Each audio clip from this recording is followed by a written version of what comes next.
My name is Jack, and fear was a stranger to me until the icy fingers of isolation wrapped around Point Sur Lighthouse. Life's burdens, once manageable worries, now loomed like storm clouds, threatening to drown everything I held dear. Debts clung to me like grasping seaweed, suffocating any hope for a brighter future. This job, a desperate attempt to save my grandmother's house, was my only lifeline. It had dragged me to this desolate rock, a solitary sentinel amidst the vast, churning ocean. My companions in this lonely vigil were an unlikely bunch. Michael, the weathered lighthouse keeper with a face etched by the sea's harsh caress. Sarah, a young medic with a spirit as bright as the beacon itself. And Daniel, a salty sailor whose eyes held the weight of 1,000 unseen storms. We were a mismatched quartet, bound not by choice, but by the desolate beauty of our surroundings. The lighthouse, a stoic giant against the crashing waves, bore the scars of countless storms. Its weathered facade whispered tales of years gone by, a silent testament to the unrelenting power of nature. But beneath its seemingly stoic exterior, a darkness lurked, a malevolent presence that threatened to engulf us all. One dark night, the wind howled like a banshee outside, waves crashing against the rocks with a thunderous roar. We gathered in the common room, a tradition for lighthouse keepers for generations past. Candlelight flickered, casting eerie shadows on the walls, and we started to share different tales and beliefs about this place. But then Mike stopped. "My turn tonight," Michael said, his voice hoarse in the silence. "They say, many years ago, a lighthouse keeper named Ezra lived here. A kind soul, always ready to lend a hand to those in need. But his life took a dark turn one fateful night." We sat in stunned silence, a chill settling upon us. The storm outside mirrored the unsettling tale. Suddenly, a sharp rap sounded on the door. We flinched, faces pale. "Who's there?" Jack rasped. No reply. The rapping echoed again, louder this time. Slowly, cautiously, we approached the door. Hearts pounded in our chests. With trembling hands, Jack opened the door. The hallway was empty. After that one night, strange occurrences became our unwelcome companions. Shadows danced in the flickering lamplight, twisting and contorting into unsettling shapes. Whispers, carried on unseen currents, echoed through the labyrinthine corridors of the lighthouse. An oppressive sense of foreboding hung heavy in the air, a constant reminder of the unseen danger that coiled around us.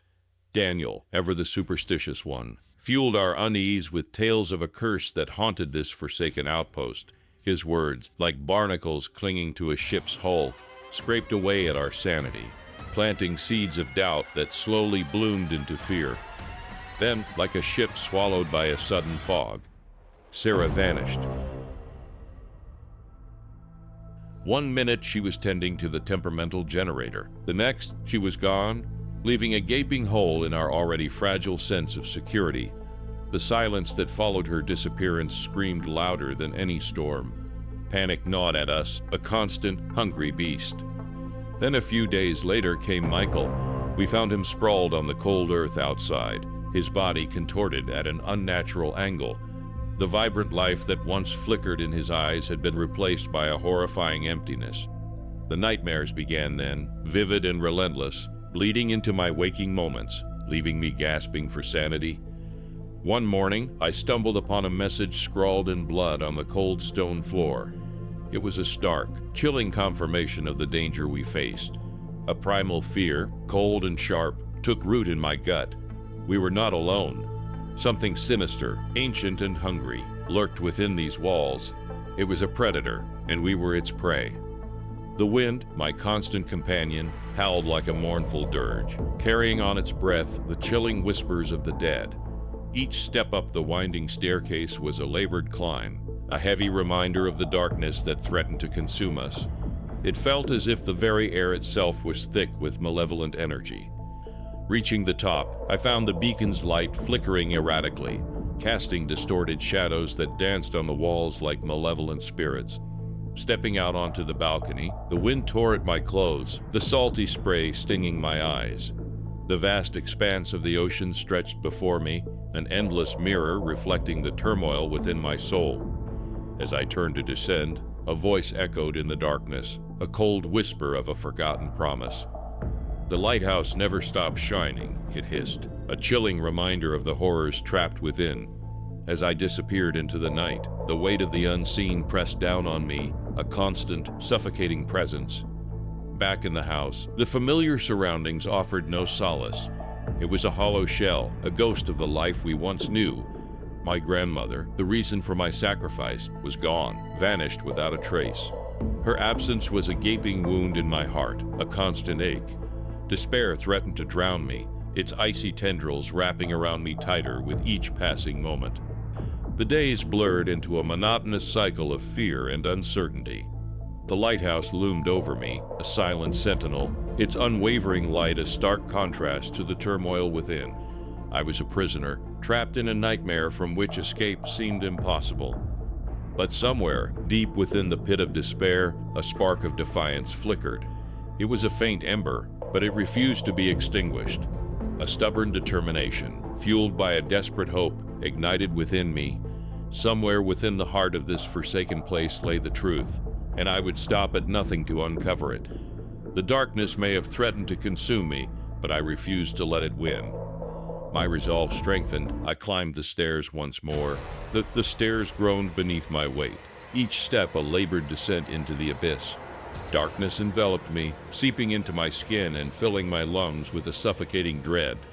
My ears rang with a deafening silence, and my vision blurred with nightmarish visions. Suddenly, a figure emerged from the shadows. Tall and gaunt, with unnaturally long arms, it stood before me, its face obscured by a hood. Eyes like smoldering embers burned with an otherworldly fire. "Who are you?" I croaked, my parched throat constricting around the words. "I am the keeper of the lighthouse," it intoned, its voice a deep, hollow rumble that sent shivers down my spine. "I have been waiting for you." "Why?" I whispered, taking a tentative step back. "To claim your soul," the keeper grinned, its skeletal fingers reaching out for me. I stumbled backward, fear propelling me up the stairs. My heart thrummed in my chest like a caged animal.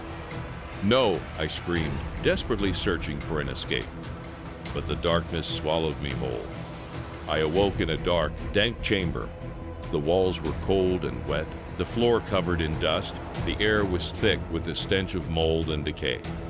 I tried to stand, but my arms and legs were bound by heavy chains. "Where am I?" I called out, but the only response was an echoing silence.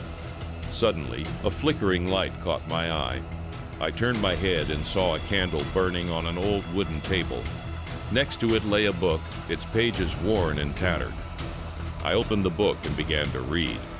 The pages were filled with macabre tales of people who had lost their way on the lighthouse and been consumed by the darkness. With each page I turned, my dread deepened. Footsteps echoed in the corridor.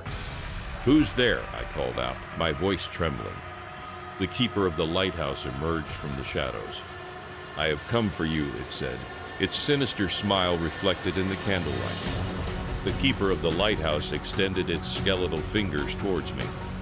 "Do not be afraid," it whispered. "Death is only the beginning." I closed my eyes, bracing for the inevitable. But then I heard a voice. "Jack, fight back," the voice cried. "Don't give up." I opened my eyes and saw my grandmother standing in the doorway, bathed in radiant light. "Grandmother?" I asked, disbelief flooding through me. "I am here to help you," she said. "Remember your strength." I closed my eyes and focused. Within me, a spark ignited. It grew, becoming a raging inferno. "No!" the keeper of the lighthouse screamed, recoiling in horror. "You cannot defeat me."